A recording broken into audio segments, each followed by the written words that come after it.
Buongiorno a tutti e buona domenica dallo chef Andrea Finocchiaro. Oggi per la rubrica Sapori e Tradizione presentiamo la ricetta gnocchi di pomodoro e mandorle. Ingredienti per 4 persone: 500 g di gnocchi di patate, 200 g di pomodorino o datterino, 50 g di mandorle, uno spicchio d'aglio, olio extravergine d'oliva, sale quanto basta. Laviamo per bene il nostro pomodorino e lo taglieremo a spicchi. Dopodiché lo salteremo in padella con un filo di olio d'oliva extravergine e dell'aglio schiacciato.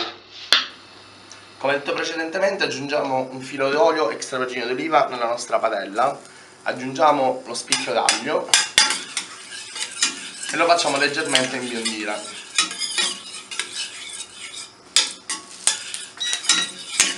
Dopodiché aggiungiamo il nostro pomodorino datterino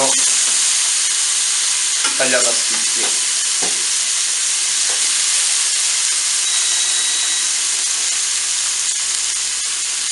E uniamo un pizzico di acqua di cottura.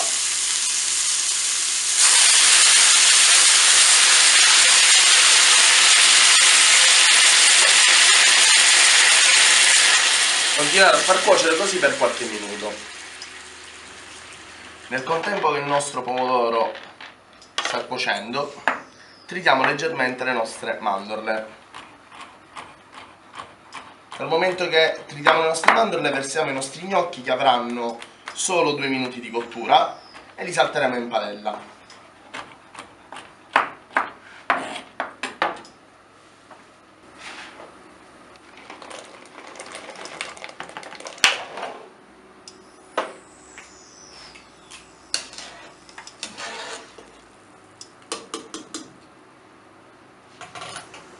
La cottura degli gnocchi è molto semplice. Come possiamo notare, gli gnocchi dal momento che sono cotti salgono a galla. Per cotti aggiungerli all'interno della nostra padella,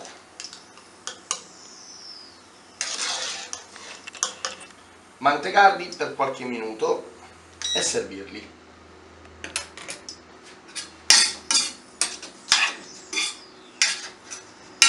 Procediamo a impiattare i nostri gnocchi, portando al centro il prodotto.